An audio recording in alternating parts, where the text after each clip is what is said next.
ኣብ ዓለምና ኣዝዩ ዝረኸሰ ኮይኑ ግን ዋግኡ መወዳደርቲ ዘይርከቦ ሓደ ዓብይ ሚስጥር ክነግረኩም።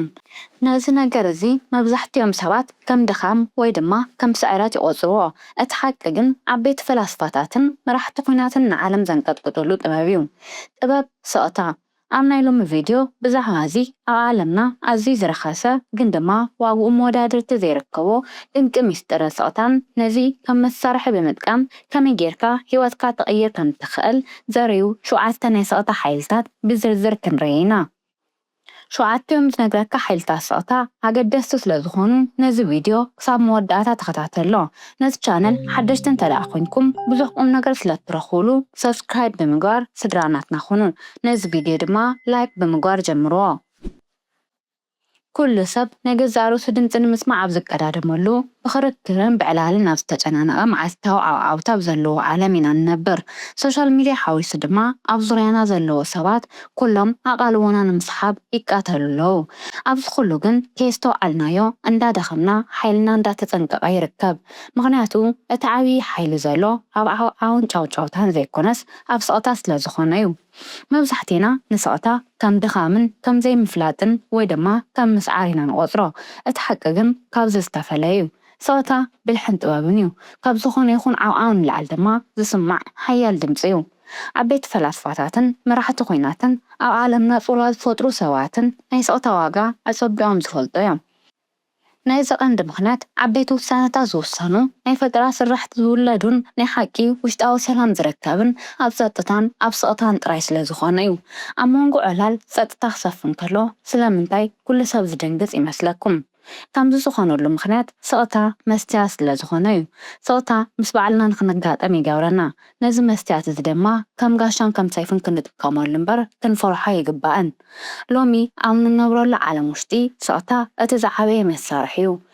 ሓደ ሰብ ከናደካ ክፍትን ከሎ ብሓሶት ክኸሰካ ከሎ ወይ እውን ትሑት ገይሩ ክርአየካ ከሎ ንስኻ ግን ከም እምኒ ረጊእኻ ብስቕታ ክትዕዘቦ ክትክእል ኣለካ።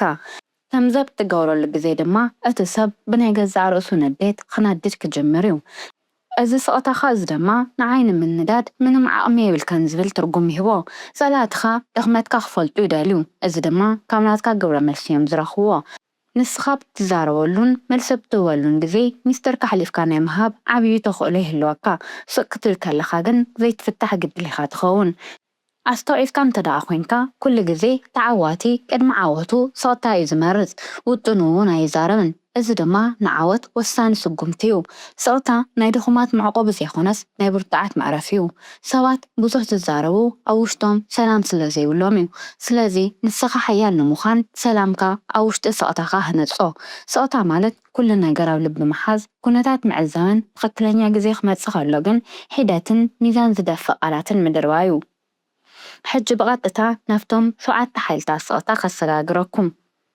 ቀዳማይ ስቕታ ከም ግብረ መልሲ ምጥቃም። መብዛሕቲና ሓደ ሰብ ክፀርፈና ከነኣሰና ወይ እውን ብሓሶት ክኸሰና ከሎ ኢድ ንህብ ቅልጡፍ ምላሽ መሊስካ ብምፅራፍ እዩ። ነገር ግን እቲ ሓቀኛ ዓወት ዘሎ ኣብ ናይ መልሓስ ውግእ ዘይኮነስ ኣብ ስቕታን ኣብ ፀጥታን እዩ። ስቕታ ከም መልሲ ከገልግል ከሎ ክልተ ዓበይቲ ነገራት ይሰርሕ። እቲ ሓደ ነቲ ተዛራቢ ንስኻ ንዓይኒ ምግዳእ ይኹን ንምንዳድ ናተይ ስምዒት ንምቁፅፃር ዋላ ሓደ ዓቕሚ የብልካን ዝብል መልእኽቲ ክኸውን ከሎ፣ እቲ ካልኣይ ድማ ንግግርን ቃላትካን ኣውፂኢኻ ሓይልኻ ካብ ምድካም ይሕልወካ። ውሩይ ናይ ፋርስ ልኡል ከምዚ ይብል፣ ስቕታ ናይ እግዚኣብሔር ቋንቋ እዩ፣ እቲ ካልእ ኩሉ ግን ድኻም እዩ፣ ትርጉም የብሉን ይብል። ካብዚ ንርድኦ ድማ ካብ ዘየድሊ ጨቐጨቕ ስቕታ እቲ ዝበለፀ ነገር ምዃኑ እዩ። ካልኣይ ስቕታ መበገሲ ነጥቢ እዩ።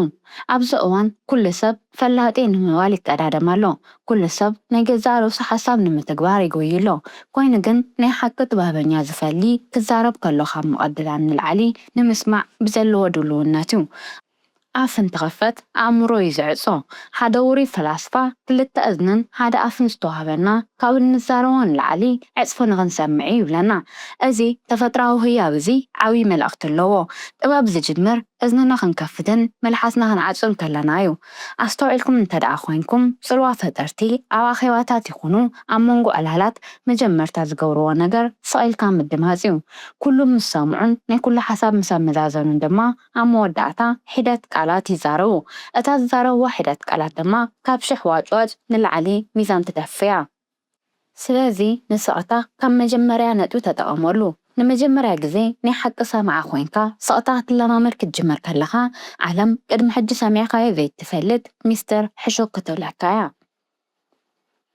ሳልሳይ ስቕታ ናይ ቃላት ዋጋ ዋስኽ ይገብር ኣብዚ እዋን ብዙሓት ሰባት ዝርርቦም ከም ተረፈ ፍርያት እዮም ዝቆፅርዎ ኣብ ዝኸድዎ ኩሉ ድማ ብዛዕባ ዝምልከቶምን ዘይምልከቶምን ኩሉ ክዛረቡን ርእይቶ ክኸውን ንዕዘብ ከምኡውን ኣብ ዘይፈልጥዎ ጉዳይ ኩሉ ይርእቱ ኮይኑ ግን ሓደ ነገር ብዘባዝሕካዮ ቁፅሪ ዋግኡ እንዳቐነሰ እዩ ዝኸይድ ኩሉ ግዜ ዝዛረብ ሰብ ድማ ዘረብኡ ርካሽ እዩ ዝኸውን ክብሩ እውን ብኡ መጠን ይቐንስ ሰባት ናቱ ድምፂ ክሰምዑ ከለዉ ድማ መፀ ድማ ክብሉ ይጅምሩ ብኣንፃሩ ግን ስቕታ ዝመርፅ ሓልሓሊፉ መሪፁ ዝዛረብ ሰብ ቃላቱ ከም ወርቂ እዮም ዝኽበሩ ንሱ ኣፉ ክኸፍት ከሎ ኩሉ ሰብ እንታይ ኮን ክብል ይኸውን ኢሉ ድማ ብሃንቀውታ ይፅበዮም ሮበርት ግሪን 48 laws of power ኣብ ዝብል መፅሓፉ ካብ ዘስፈሮም ሕግታት ሓደ ከምዚ ይብል ኩሉ ግዜ ካብቲ ዘድልን ታሕቲ ሒደት ተዛረብ ምክንያቱ ብዙሕ ብዝተዛረብካ ቁፅሪ ሓደ ዝተጋገየ ነገር ናይ ምዝራብ ዕድልካ ኣዝዩ ሰፊሕ እዩ ስቕታ ግን ዘረባኻ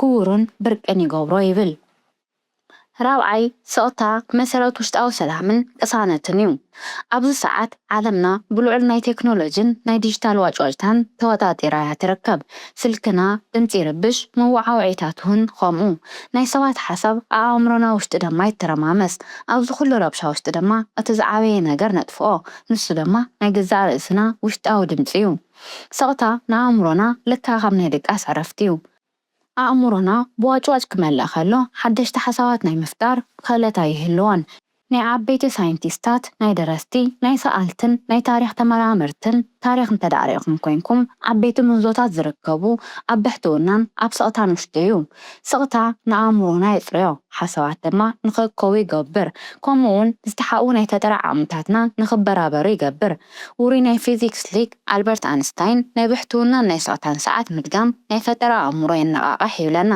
ኣልበርት ኣንስታይን ንዓለም ዘለገሶም ረቂቕቲ ናይ ፊዚክስ ሕግታት እውን ኣብ ቤተ ፈተነ ኮይኑ ዘይኮነስ ኣብ ፅምዋን ኣብ ስቕታን ኮይኑ እዩ ስለዚ ስቕ ክትብል ከለኻ ጭንቀትካ ይረግዕ ኣስተነፋፍሰኻ ይስተኻኸል ከምኡውን ሰላምካ ይምለስ መብዛሕትኦም ሰባት ምስ በዕሎም ፊት ንፊት ክጋጠሙ ስለ ዘይደልዩ ንስቕታ ይፈርሕዎ እዮም ኮይኑ ግን ናይ ሓቂ ጥንካረ ዝርከብ ምስ ባዕልኻ ብምዝርራብን ፊት ንፊት ብምግጣምን እዩ ኣብ መዓልቲ ንክንደይ ደቂቃ ዝኣክል ምስ ባዕልኹም ትዘራርቡን ብስቕታ ተሕልፎን ኣብ ኮመንት ኣካፍሉኒ ስቕታ ናይ ህይወትካ ኣካል ምስ እትገብር ቅድሚ ሕጂ ረኺብካዮ ዘይትፈልጥ ሰላም ምርግጋዕን ብልሕን ዓቕምን ክትረክብ ኢኻ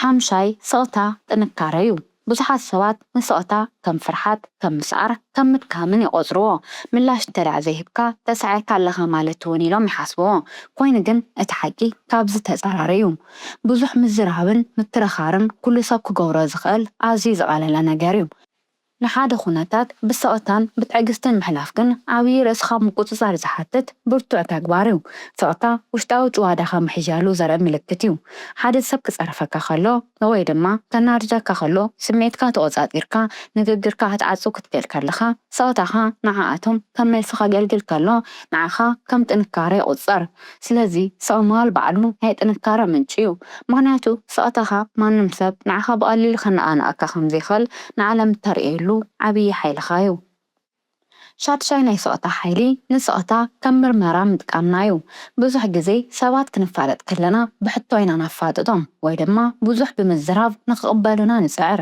ግን ድማ ሰባት ንምስላጥን ንምርዳእን ካብ ብዙሕ ምዝራብ ንላዕሊ ስቕታ ወይ ድማ ፀጥታ እቲ ዝበለፀ ኣማራፂ እዩ ዓበይቲ ተመራመርቲ ነዚ ዘይተለመደ ስቕታ ወይ ድማ ዘ ኣክዋርድ ሳይለንስ ብምባል ይፅውዕዎ ሰባት ብባህሪኦም ስቕታ ኣይፈትውን እዮም ስቕታ ክሰፍን ከሎ ይጭነቑ በዚ ምክንያት ድማ ነዚ ስቕታ ንምስባር ኢሎም ዝኸውንን ዘይኸውንን ነገር ክዛረቡ ይጅምሩ ኣብ ሰዓት እዚ ስቕ ኢሎም ክዛረቡ ከለዉ ዘይደልይዎ ምስጢር ድማ የውፅዩ ናይ ሓቂ ስምዒቶምን መንነቶምን ድማ ከርእዩ ይጅምሩ ውሩይ ናይ ቀደም ናይ FBI ተደራዳሪ ክሪስ ቦስ ከምዚ ይብል ሓደ ሰብ ተዛሪቡ ምስ ወድአ ንሒደት ሰከንድታት ስቕ ኢልካ ብትኹረት ተዳርኢኻዮ ነዛ ንእሽተ ስቕታ ንምስባር ክብል ብዙሕ ክዛረቦ ዘይነበሮ ነገር ይዛረብ ይብል እዚ ድማ እዩ ስቕታ ከም መርማሪ ዝስርሐሉ መንገዲ ሰባት ንምምርማር ምሳኻ ዘለዎም ርክባት ንምፍላጥን ዝሓስብዎ ነገር ንምርዳእን ትጥቀመሉ ንኣብነት ሓደ ሰብ ይሕሱ ከም ዘሎ እንተደኣ ተጠራጢርካ ተኻቲዕኻ ሓሺ ከም ዘሎ ይትንገሮ።